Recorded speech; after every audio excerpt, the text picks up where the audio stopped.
Okay, तो passage read करते हैं. Only with long experience and opening of his wares on many a beach where his language is not spoken will the merchant come to know the worth of what he carries. Only with long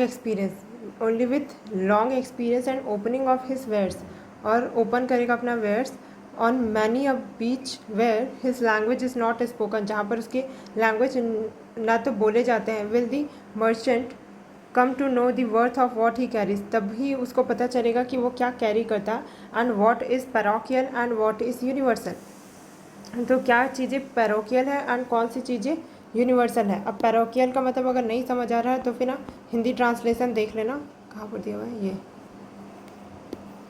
केवल दीर्घ अनुभव से और ऐसे कई समुद्र तटों पर जहाँ उसकी भाषा नहीं बोली जाती, वहाँ अपने सौदे को पसार कर बैठने से व्यापारी जान पाएगा कि उसके पास जो संग्रह है उसका मूल्य क्या है, और अपनी पसंद में क्या स्थानीय और क्या सार्वभौमिक है. तो कौन सा स्थानीय है एंड क्या सार्वभौमिक है, ये पूछ रहा है.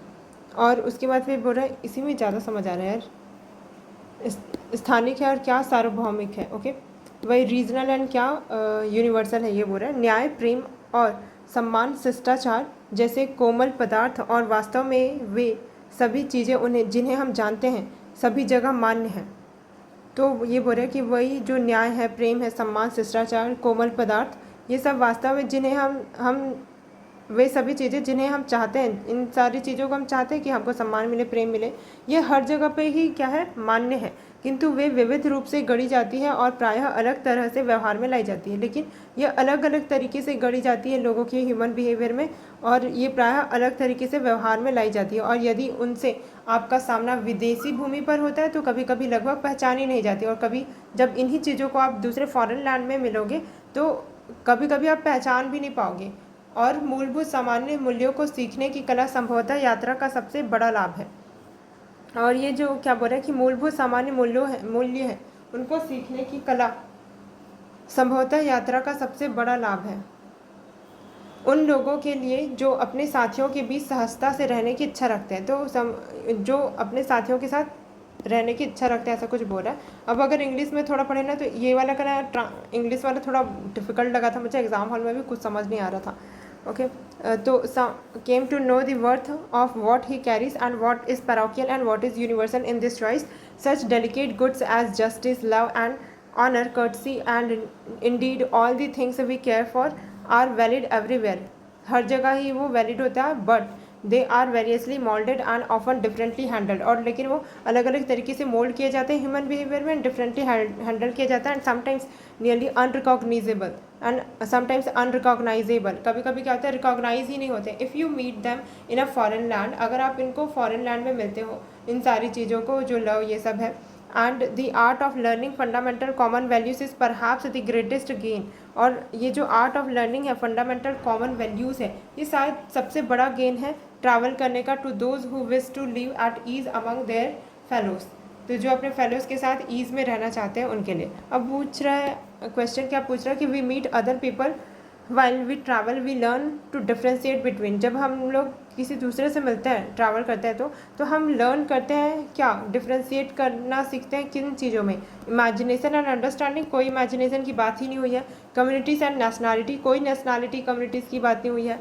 Local values and universal values, हाँ कुछ कुछ वैल्यूज़ की बात की गई थी, ये लव ये सब है ना. फ्रेंड्स एंड फॉयस की तो बिल्कुल भी बात नहीं हुई. तो एकदम क्लियर कट आंसर है. तो ऐसे वाली जगह पे गलती नहीं करनी है, बिल्कुल नहीं करना है, ठीक है.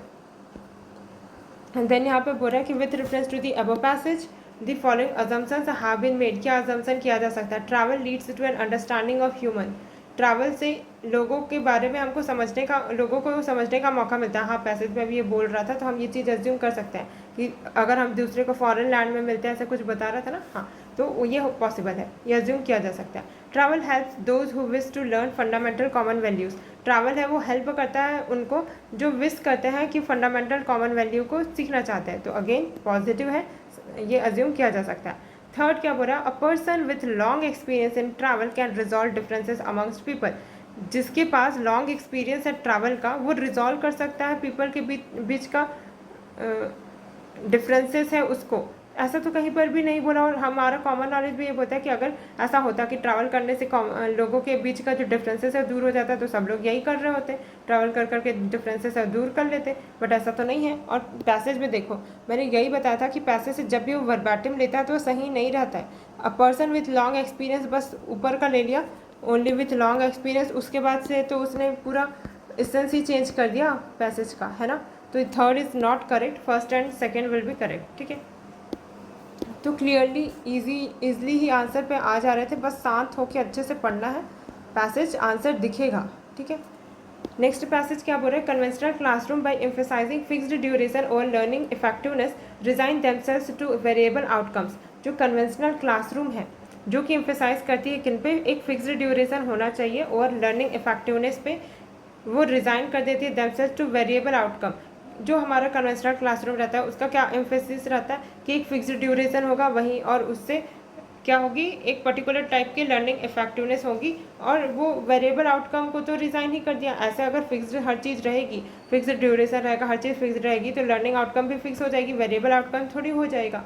The tyranny of the classroom is that every learner is subjected to the same set of lectures in the same way for the same duration। और हर एक लर्नर है वो सब्जेक्ट होता है यहाँ पर सेम टाइप का लेक्चर, सेम टाइप का duration. In the end few learner sign, और एंड में क्या होता है इसके कारण कि कुछ लर्नर ही साइन कर पाते हैं, and some survive and rest are left behind, और कुछ सर्वाइव कर पाते हैं और कुछ तो पीछे छूट जाते हैं। After the fixed duration the classroom model moves on, और ये फिक्स्ड ड्यूरेशन के बाद जो क्लासरूम मॉडल है वो और आगे बढ़ता है।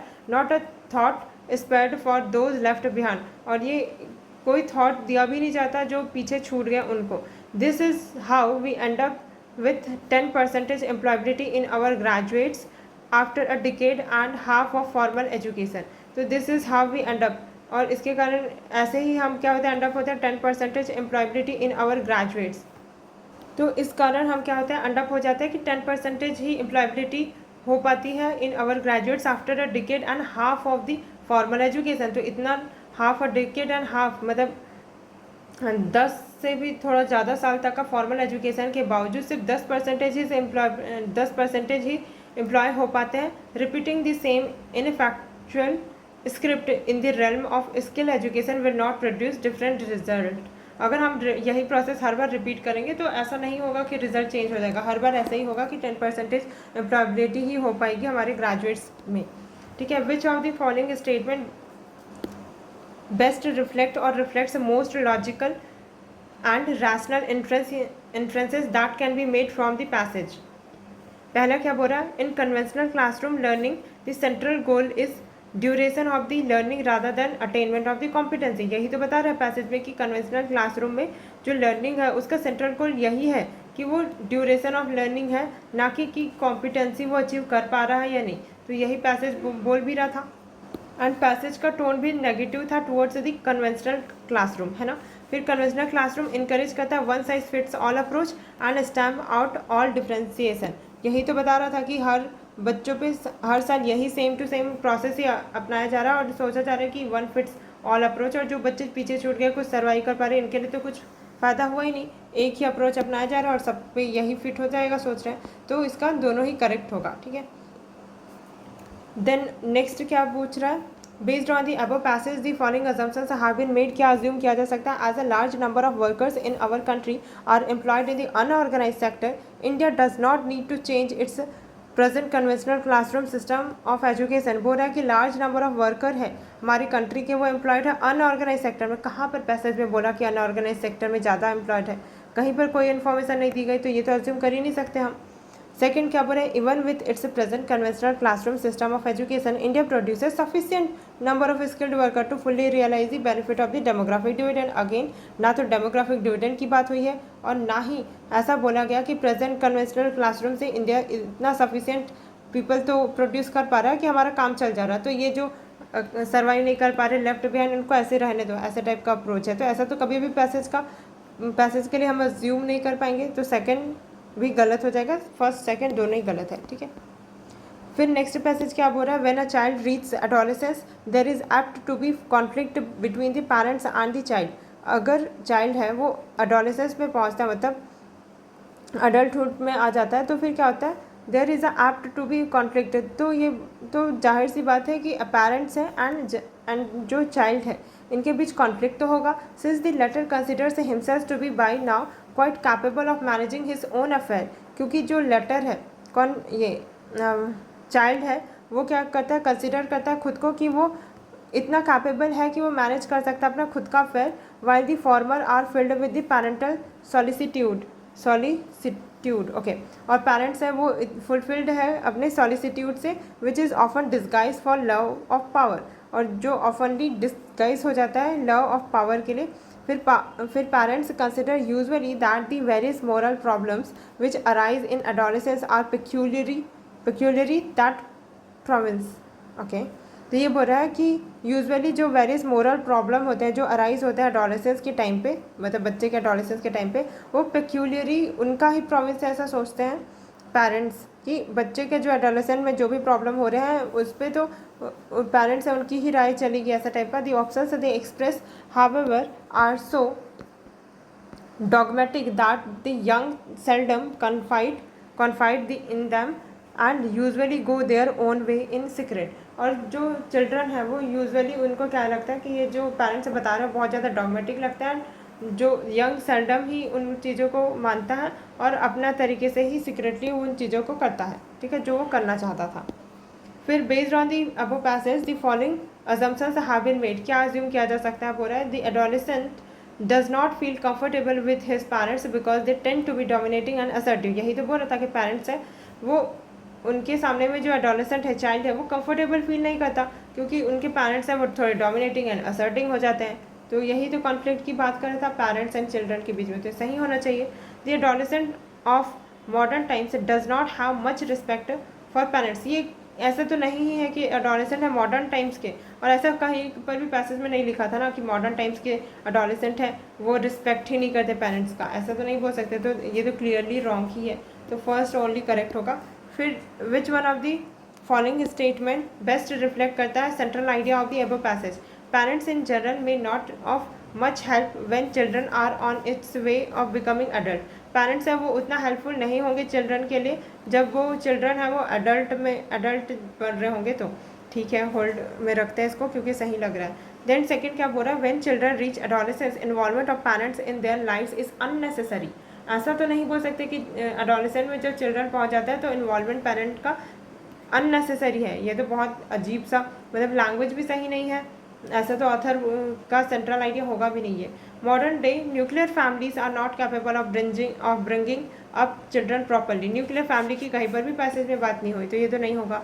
डी क्या बोल रहा है, in modern societies, again modern society के बारे में नहीं था बात कोई, adolescents tend to be stubborn disobedient and careless रहते हैं, ऐसा बोल रहा है adolescents tend to be stubborn, नहीं ये भी नहीं, तो यही सबसे बेटर ऑप्शन है। Then next passage, when the international team of scientists pumped a carbon dioxide and water mix into underground basalt rock, तो जब इंटरनेशनल टीम ऑफ साइंटिस्ट थे उन्होंने क्या किया, पंप किया कार्बन डाइऑक्साइड को एंड वाटर मिक्स को, किसमें, अंडरग्राउंड बसाल्ट रॉक में, ये अंडरग्राउंड बसाल्ट रॉक है, इसमें कार्बन डाइऑक्साइड एंड वाटर का मिक्स को पंप कर दिया, ठीक है। Basic chemistry to coal the acidic mixture, तो अब यहाँ पे जो एसिडिक मिक्सचर बना, dissolve rocks calcium and magnesium, तो यहाँ पर जो भी कैल्शियम एंड मैग्नीशियम थे उसको डिजॉल्व हो गया वो, एंड फॉर्म्ड लाइमस्टोन, और यहाँ पर क्या बन गया, लाइमस्टोन बन गया।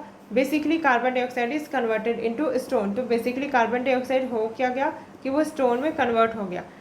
फिर एक्सक्लेम्ड दी साइंटिस्ट, और ये इससे आश्चर्यचकित हो गए या फिर अचंभित हो गए साइंटिस्ट, ठीक है। विच one of the following statement best reflect करता है most logical rational practical suggestion implied bye the passage, अगर इससे भी नहीं समझ आया होगा ना तो ये हिंदी वाला एक बार पढ़ लेना, छोटा सा ही है तो समझ आ भी जाएगा। जब वैज्ञानिकों के एक अंतर्राष्ट्रीय दल के भूमिगत बेसाल्ट चट्टानों में कार्बन डाइऑक्साइड और जल के मिश्रण को पंप के द्वारा प्रवाहित किया तो मूल रासायनिक प्रक्रिया हुई, अम्लीय मिश्रण ने चट्टानों में विद्यमान कैल्शियम और मैग्नीशियम को घोल दिया और चूना पत्थर का निर्माण हुआ। वैज्ञानिकों ने जोर देकर कहा कि मूल रूप से कार्बन डाइऑक्साइड चट्टान में परिवर्तित हो जाती है, कि मूल रूप से क्या हुआ, कार्बन डाइऑक्साइड रॉक में कन्वर्ट हो गई, स्टोन में कन्वर्ट हो गई, ठीक है। मतलब मेन फोकस पैसेज का कार्बन डाइऑक्साइड के ऊपर है। तो देखते हैं अब most logical rational practical suggestion क्या है। It is cheap and practical method to produce limestone at commercial level for building purpose. But passage का फोकस तो कार्बन डाइऑक्साइड पे है ना, ये इस पे थोड़ी है कि कमर्शियल लेवल पे हम लोग कैल्शियम कार्बोनेट बनाएंगे, लाइमस्टोन बनाएंगे, है ना। तो ये तो नहीं होगा, और ऊपर से कॉस्ट की तो बात ही नहीं हुई थी।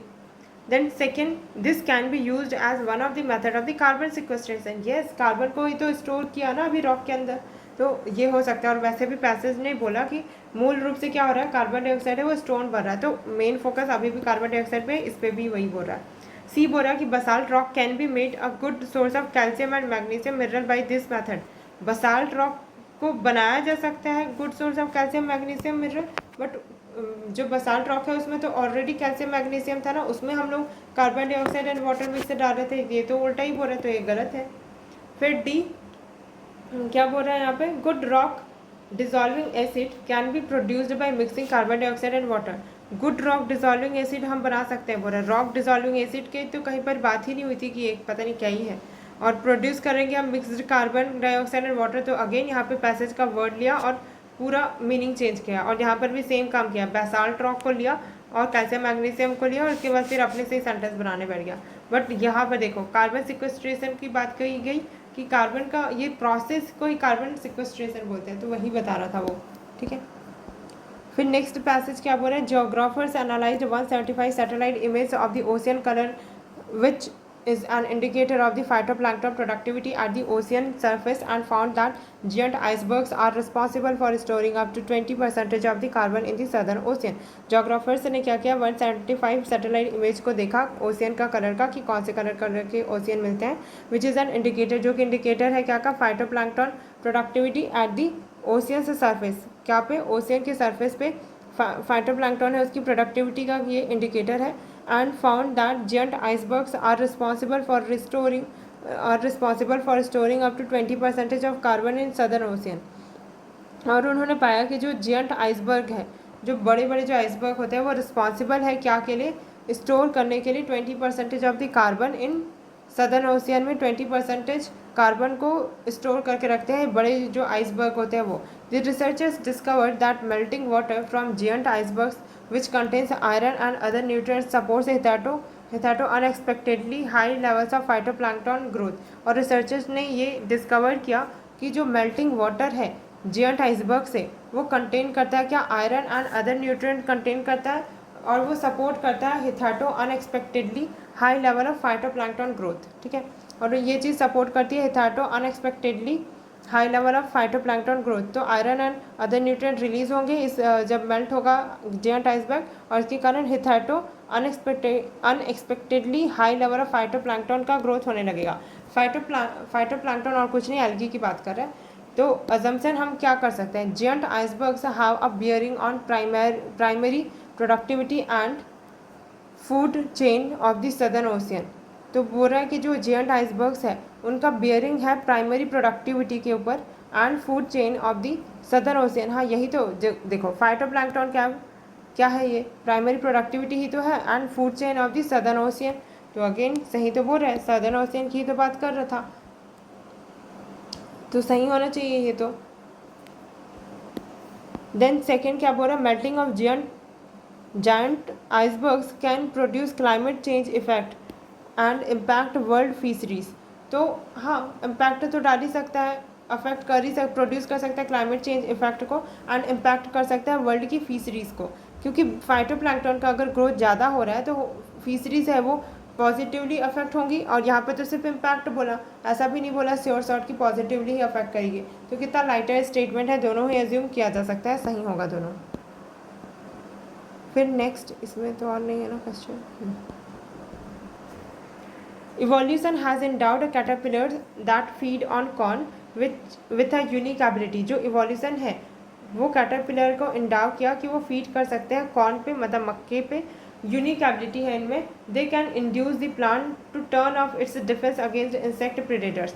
जिसके कारण क्या होता है, इनकी जो कैटरपिलर है उनकी एक यूनिक इवोल्यूशन के कारण क्या हो गया, जो प्लांट है वो जो पहले इंड्यूस करते थे डिफेंस अगेंस्ट इंसेक्ट, अब वो टर्न ऑफ हो गया।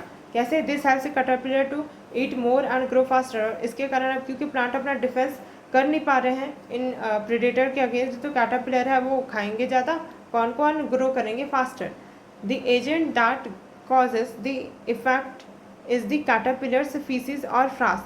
तो ये जो कौन सा कॉज है इसके पीछे कि इसके कारण जो प्लांट है उनका डिफेंस है वो टर्न ऑफ हो गया, कैटरपिलर का फीसिस, ठीक है।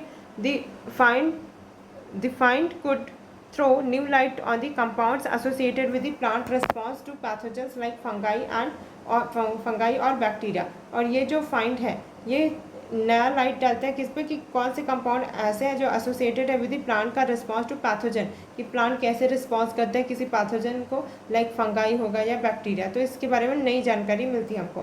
क्वेश्चन बोल रहे हैं which one of the following statement best reflect the most logical and rational and practical message conveyed by the passage.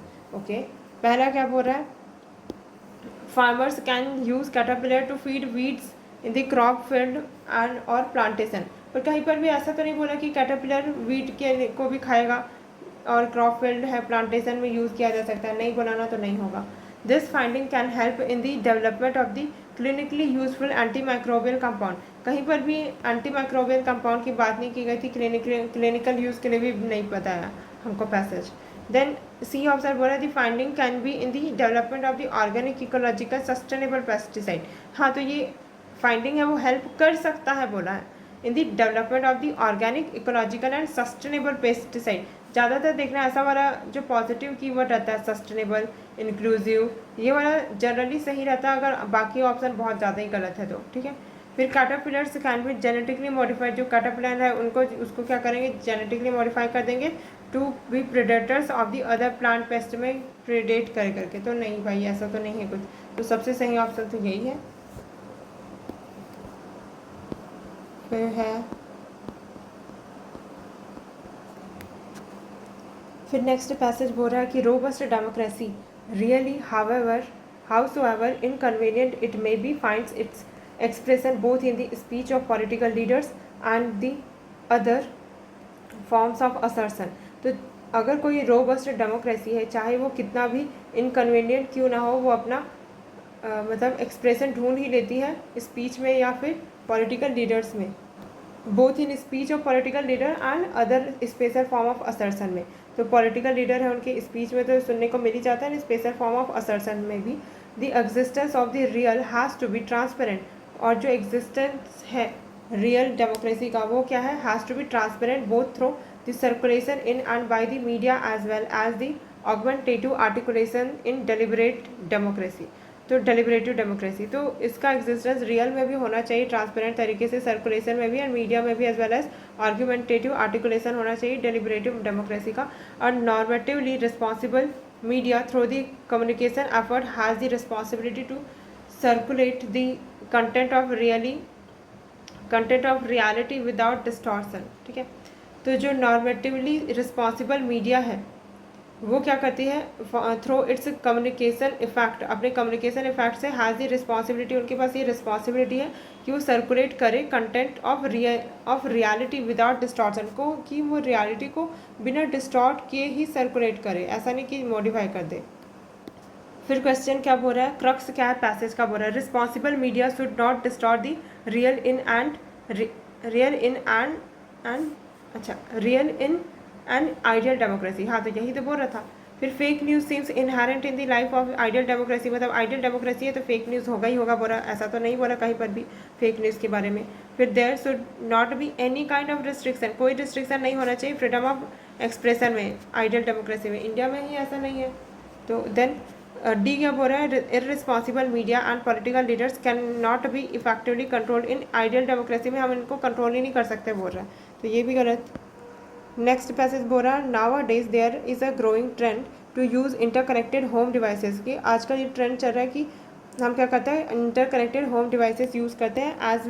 As consumers increasingly network their homes and connected home devices manufacturers and service providers will seek to overcome thin profit margin by gathering more of our personal data. तो क्या बोल रहा है, as consumer जो हम क्या होते हैं इंक्रीजिंगली इन नेटवर्क को यूज़ करते हैं their homes, the connected home devices manufacturer जो होते हैं, जो कनेक्टेड होम डिवाइसेस हैं उनके जो मैन्युफैक्चरर हैं और जो सर्विस प्रोवाइडर है वो सीख करते हैं टू ओवरकम जो थिन प्रॉफिट मार्जिन होता है उसको by gathering more of our personal data. तो हमारे पर्सनल डेटा को लोग यही होम डिवाइसेस के थ्रू ले लेते हैं विद और विदाउट आवर अग्रीमेंट, हमारे या तो अग्रीमेंट के साथ या तो बिना अग्रीमेंट के।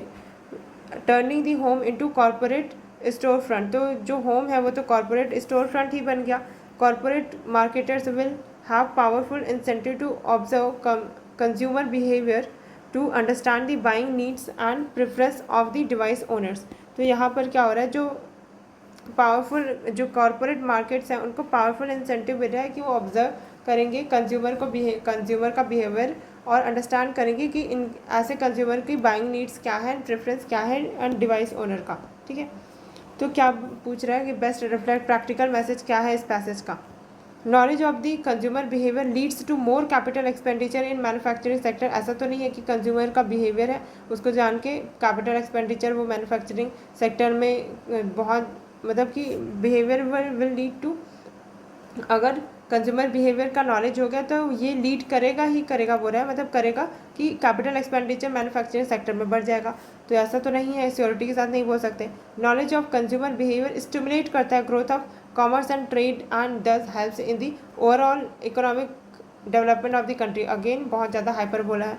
फिर सी क्या बोल रहा है कि interconnected devices give a lot of comfort to home users and improve the overall quality of life, लेकिन पैसेज का टोन तो नेगेटिव है। देन डी क्या बोल रहा है कि interconnected devices can be at security risk पे हो सकती है ये जो इंटरकनेक्टेड डिवाइसेस है, एंड होम यूजर्स में हैव प्राइवेसी रिस्क। हाँ, तो यही तो बता रहा था, प्राइवेसी रिस्क सिक्योरिटी रिस्क है, तो यही हो जाएगा आंसर। नेक्स्ट पैसेज क्या बोल रहा है, green growth involves rethinking growth strategies with regard to the impacts on the environmental sustainability and the environmental resource availability to poor and vulnerable group.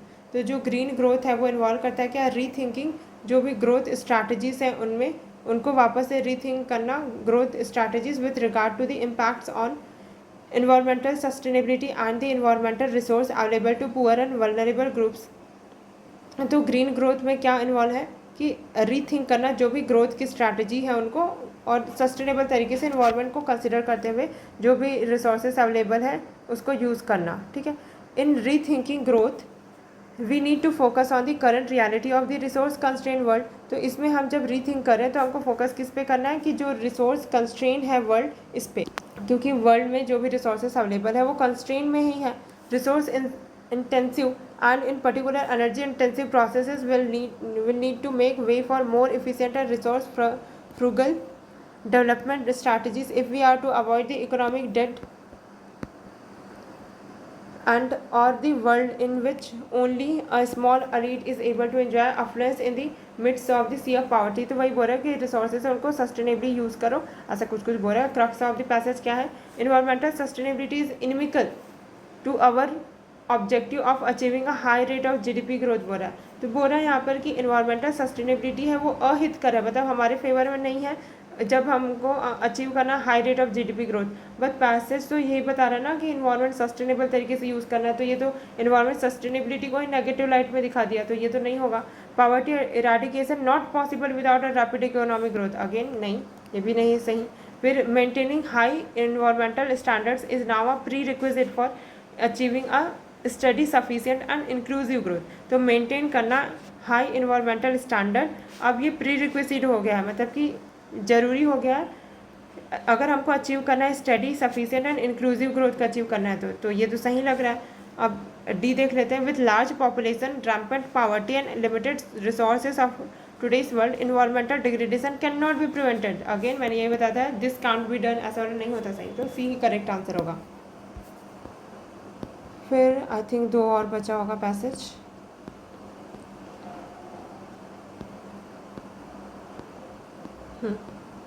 दो पैसेज और है उसके बाद ख़त्म। देखते हैं, unlike religion and science poverty does not posit और expect any believe in absolute truth. दो फोर्सेस, तो ये बोल रहा है कि unlike religion and science, poetry लिखा है, पावर्टी नहीं, sorry. Unlike religion and science, science and religion के जैसा नहीं, जो कविता होती है, काव्य जो होता है, डज नॉट पॉजिट और expect any belief in absolute truth. तो कभी भी वो कविता होती है, काव्य होता है, वो एक्सपेक्ट नहीं करता बिलीव एब्सोल्यूट ट्रूथ में। दोज फोर्सेज और individuals who claim to have absolute truth in their grasp tend to turn dictatorial और टायरेनिकल। तो वो फोर्सेज या इंडिविजुअल जो ये क्लेम करते हैं कि वो एब्सोल्यूट ट्रूथ है, वही एब्सोल्यूट ट्रूथ है, वो क्या हो जाता है, टर्न हो जाते हैं डिक्टेटोरियल या फिर टायरेनिकल। तो साइंस एंड रिलीजन ही तो ऐसा होता है कि यही ट्रूथ है, साइंस भी होता है कि यही ट्रूथ है, तो टायरेनिकल हो जाते हैं वो। Truth usually does not admit any contradiction, जो ट्रूथ होता है कभी मतलब यूजुअली एडमिट ही नहीं करता कोई भी कॉन्ट्राडिक्शन और imperfectness. It is unitarian, it is therefore not of much use for poetry, और इसलिए ये पोइट्री के लिए बिल्कुल यूज़फुल नहीं है कि एक ही तरह का ट्रूथ हो सकता है, absolute truth. Then poetry abides by the plurality of life and existence. तो काव्य जो है, कविता है, वो plurality of life and existence की बात करता है। Perhaps poetry follows reality which is plural. Perhaps ऐसा है कि जो पोइट्री है वो ऐसा चीज़ों को फॉलो करता है कि रियलिटी है वो प्लूरल है, अनएक्रोनिस्टिक है, फुल ऑफ कॉन्ट्राडिक्शन है। Against the tyranny of truth, truth के टायरनी के against poetry remains a partisan of the democratic reality का पार्टीजन है। ओके, फिर against the arrogance of power, wealth and hierarchy, poetry proposes both humility and defines propose करता है। ठीक है, विच one of the following most logical है, बोल रहा है it is poetry not the science और religion which recognise and accepts imperfections in the human. Imperfection human की तो बात तो नहीं हुई थी, और ऐसा भी नहीं बोला कि पोइट्री ही है, इन दोनों तो रिकॉग्नाइज ही नहीं करता, ऐसा तो नहीं बोला पैसेज। फिर बी क्या बोले, truth is revealed through science और रिलीजन, साइंस और religion and poetry is anathema of truth. अरुचिकर है ट्रूथ का, बोल रहा है ट्रूथ है वो रिवेल्ड होगा साइंस या रिलीजन से, पोइट्री को तो सच में कोई रुचि ही नहीं है, ऐसा बोल रहे। नहीं, ऐसा भी नहीं है, पोइट्री को इतना नेगेटिव लाइट में तो नहीं दिखाया था पैसेज, पॉजिटिव लाइट में दिखा रहा था। देन सी बोल रहा है poetry is romantic, imaginary and is about feeling, whereas science and religion about truth. ऐसा तो हम बिना पैसेज का भी हमारा यही अंडरस्टैंडिंग होता है, तो बट पैसेज तो ऐसा कुछ बोल नहीं रहा है। फिर डी क्या बोल रहा है, in the world of violence, tyranny and bigotry, जो पोइट्री है वो फॉर्म ऑफ डायनेमिक रेजिस्टेंस है, डायनेमिकली रेजिस्ट करती है, तो ये बात सही है। फिर क्या बोल रहा है, the flower was not invented to please us, जो फ्लावर है वो इन्वेंट नहीं किया गया था हमको प्लीज करने के लिए। It flaunted its petal and spread its perfume to attract insect, बल्कि इंसेक्ट से उनको अट्रैक्ट करने के लिए ऐसा है इसका पेटल। ठीक है, the insect carries the pollen from flower to flower so that pollen is not carried away by the wind. तो जो इंसेक्ट है वो पॉलन है उसको लेके आता है एक फ्लावर से दूसरे फ्लावर में, और इसलिए जो पॉलन है वो carried away, so that pollen is not carried away by the wind के द्वारा नहीं लेके जाता वो पॉलन जो होता है। दस नॉट वेस्टेड, इसलिए जो पॉलन है वो वेस्ट नहीं होता, क्योंकि इंसेक्ट उसको पकड़ के एक फ्लावर से दूसरे फ्लावर के पास लेके जाएगा, पॉलिनेट करवाएगा basically. What we call the flowers beauty is mainly by product and human invention, और ये जो फ्लावर की ब्यूटी है वो मेनली क्या है, बाई प्रोडक्ट है एंड ह्यूमन का इन्वेंशन है।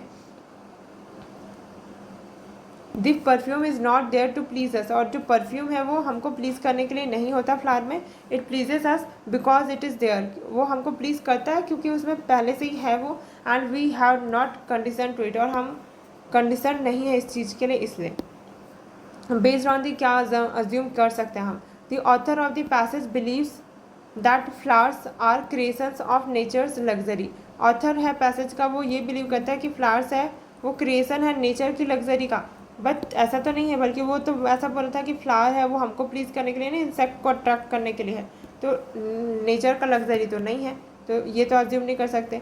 देन सेकेंड बोल रहा है the author of the passage does not believe in the usefulness of the flower, का कोई यूजफुलनेस नहीं है बोल रहा है, except as things of beauty, तो अगेन ऐसा यूजफुलनेस के बारे में फ्लावर के बारे में नेगेटिव भी पैसेज ने नहीं बोला, तो ये भी नहीं होगा, नीदर वन नॉट टू। ठीक है, तो इसके साथ सारे पैसेज खत्म। ओके।